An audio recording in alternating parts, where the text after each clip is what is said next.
So hey guys, welcome back to my channel. This is your boy Lakshya Bhasin. और आज का हमारा टॉपिक है कि किस तरह हम ब्लूजे को अपने लैपटॉप या पीसी पे इंस्टॉल कर सकते हैं। तो सीधे चलते हैं अपने लैपटॉप की तरफ। तो गाइस चलते हैं हम क्रोम की तरफ। ठीक है, क्रोम या कोई भी ब्राउज़र हो आप खोल लें वो, और यहाँ पे सिंपली टाइप कर देना हमने ब्लूजे डाउनलोड। BlueJ download.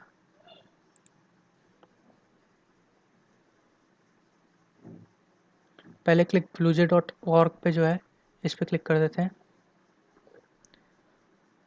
और यहाँ पे अपने रिस्पेक्टिव जो आपका वो ऑपरेटिंग सिस्टम है उससे आप कर लें। ये मैक ओएस विंडोज़ के लिए ये है, और ये लिनक्स के लिए है। तो मेरे लिए विंडोज़ का था तो मैंने विंडोज़ से करके यहाँ पे विंडोज़ पे क्लिक कर ले।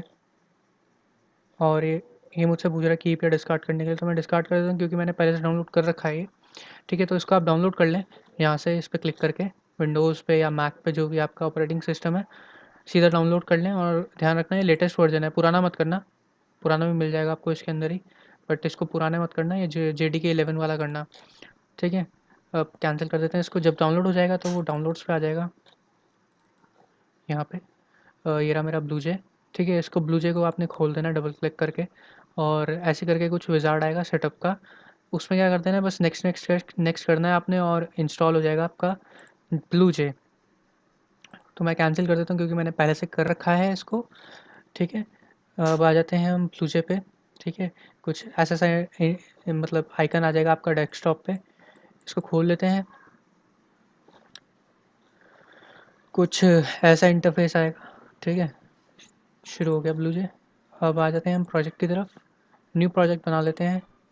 मैं नाम दे देता हूँ इसका इंट्रोडक्शन।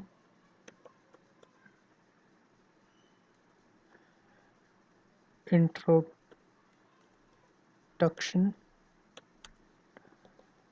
ठीक है, इंट्रोडक्शन बन गया हमारा। इसमें एक नई क्लास बना लेते हैं जिसका मैं नाम ले लेता हूँ माय फर्स्ट प्रोग्राम।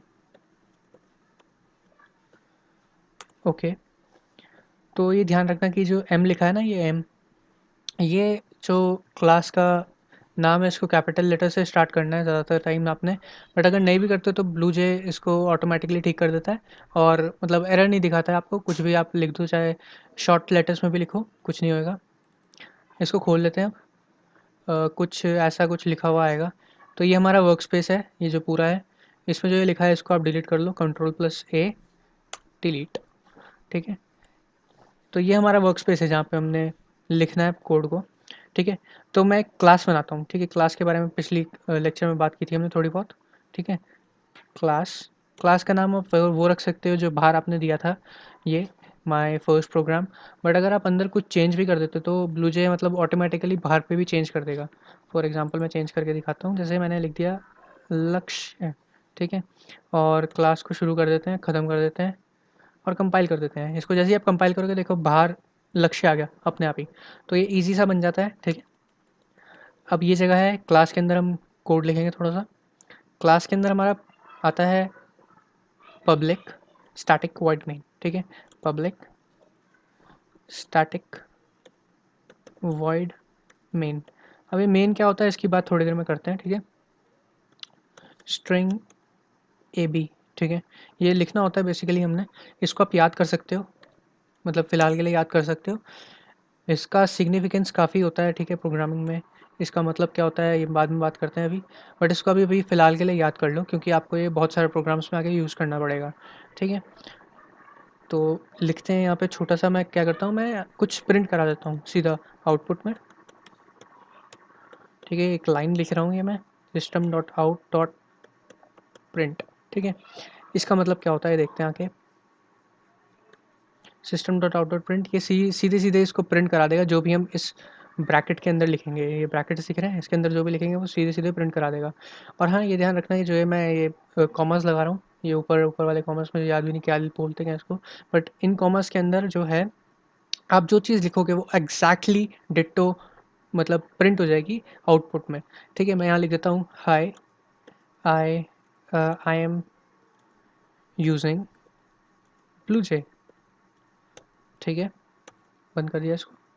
और सेमीकोलन, सेमीकोलन, ठीक है। ये सेमीकोलन हम टर्मिनेट करने के लिए लगाते हैं लाइन को। हमने क्लास में यहाँ पर देखो नहीं लगाया इसको, यहाँ पे इसलिए नहीं लगाया क्योंकि क्लास आगे बढ़ रही है, ये क्लास यहाँ पे टर्मिनेट नहीं हुई, ये आगे इसके अंदर बहुत सारी चीज़ें हैं, ठीक है। सिमिलरली मेन में भी हमने इधर यहाँ पे हमने कोई सेमीकोलन नहीं लगाया क्योंकि अंदर इसके और काम चल रहा है, ठीक है। तो ये वैसे सीधे सीधे भी फिलहाल के लिए प्रिंट कराते हैं, देखते हैं क्या आता है, ठीक है।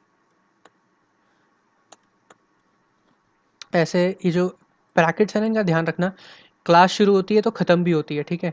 ठीक है, क्लास शुरू होएगी तो ख़त्म भी होएगी। ऐसे ही public static void main, main जो है वो भी यहाँ पे शुरू हुआ इधर इस ब्रैकेट से इस ब्रैकेट तक, ठीक है। ये मतलब मार्क भी कर देता है, हल्का सा दिखा देता है कि ये ब्रैकेट्स हैं।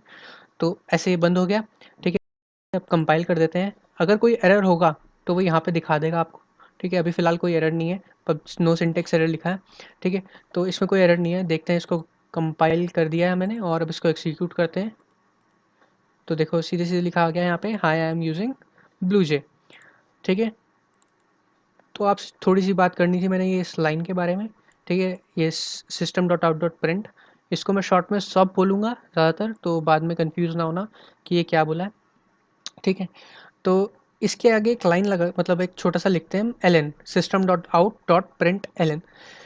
इसका थोड़ा सा रोल होता है हमारी प्रोग्रामिंग में। क्या होता है इससे, बेसिकली जैसे हमने ये प्रिंट करा, high I am using BlueJ, उसके बाद क्या होगा, जो कर्सर होगा ना वो नेक्स्ट लाइन पे, नीचे वाली लाइन पे आ जाएगा, और जो भी चीज़ बाद में प्रिंट होनी होगी वो नीचे वाली लाइन से प्रिंट होगी। बट अगर मैं system dot out dot print L N ना लगाऊँ, ये एल एन नहीं लगाया अगर मैंने, तो नेक्स्ट वाली लाइन जो होगी ना, जैसे मैंने यहाँ पे नीचे एक और system dot out dot print लगा देता हूँ, यहाँ पे कंट्रोल प्लस सी कॉपी करके पेस्ट कर देता हूँ नीचे से, ठीक है। तो यहाँ पे अगर मैं कुछ भी लिख देता हूँ, जैसे मैं लिखता हूँ आई एम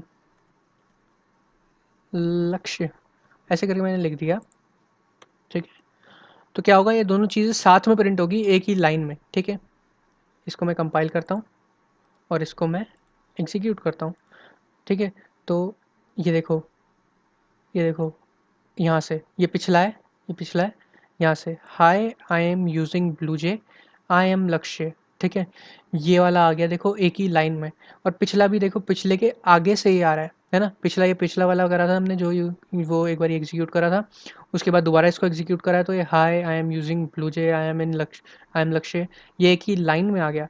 तो इस इससे मतलब अलग अलग लाइन में करने के लिए हम क्या करेंगे, पहले एक बार क्लियर कर देते हैं जो था पिछला, इसको मैं क्लियर कर देता हूँ, ठीक है।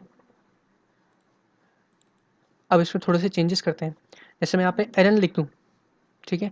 एलन लिख के कंपाइल करता हूँ, तो क्या होगा, पहले ये हाई आई एम लक्ष्य प्रिंट होगा, sorry high I am using BlueJ print होगा, ठीक है। फिर उसके बाद आई एम लक्ष्य प्रिंट होगा, मतलब पहली लाइन में ये प्रिंट होगा, hi I am using BlueJ, then next में ये प्रिंट होगा।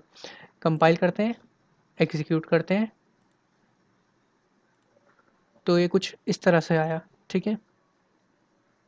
देखो पहली लाइन में ये प्रिंट हुआ, सॉरी पहली लाइन में ये प्रिंट हुआ, फिर दूसरी में ये प्रिंट हुआ। आई थिंक ये समझ में आ गया होगा, काफ़ी सिंपल सा था ये, ठीक है।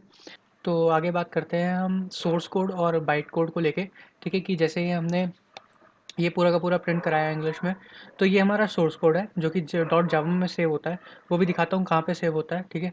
और जैसे ही हमने इसको कंपाइल करते हैं कुछ इस तरह, जैसे कंपाइल करते हैं तो एक और फाइल बनती है जो डॉट क्लास में होती है, और वो डॉट क्लास की फाइल जो होती है उसे बाइट बाइट कोड बोला जाता है या मशीन कोड बोला जाता है, जिसे हम अंडरस्टैंड नहीं कर पाएंगे। मैं अभी खोल के दिखाता हूँ आपको। मैंने ये टी ड्राइव में सेव कर रखा है, ये रहा इंट्रोडक्शन, ठीक है। तो देखो ये हमने भी सेव करा है, ये क्लास फाइल है, ये जावा फाइल है। तो जावा फाइल खोल के दिखाता हूँ मैं आपको, ये है हमारा सोर्स कोड, ये देखो सेम वही है ना, सेम वही है जो हमने इंग्लिश में प्रिंट किया था। और मैं भी वो क्लास फाइल खोलता हूँ, ये रही हमारी क्लास फाइल। देखो कुछ समझ नहीं आ रहा क्या लिखा हुआ है, ये मशीन को समझ आ रहा है क्या लिखा हुआ है, बट हमें नहीं आ रहा, ठीक है। तो कुछ इस तरह से काम करता है वो, जो मैंने आपको बताया था क्लास फाइल और जावा फाइल के बारे में। और कुछ इसी तरह, जैसे मैंने आपको पहले ही बताया था कि हमें अगर ब्लूजे ना होता तो हमें नोटपैड में बनाना पड़ता। देखो ये नोटपैड में खुल रहा है, ये नोटपैड के अंदर खुल रहा है, और हमें नीचे कमांड प्रॉम्प्ट खोलनी पड़ती है इसको कंपाइल करने के लिए। यहाँ पे मैं ऐसे कुछ करके सर्च फाइल में यहाँ पे सर्च करना पड़ता है कमांड प्रॉम्प्ट, ठीक है। कमांड प्रॉम्प्ट आगे देखो ऊपर, ठीक है। कमांड प्रॉम्प्ट में हमें पूरी मतलब इंस्ट्रक्शन देने पड़ते हैं कमांड प्रॉम्प्ट को, ठीक है। वो करके नहीं दिखा रहा मैं क्योंकि फ़ायदा नहीं उसका कुछ। तो कुछ इस तरह से चलता है ये कंपाइलर का काम, ठीक है।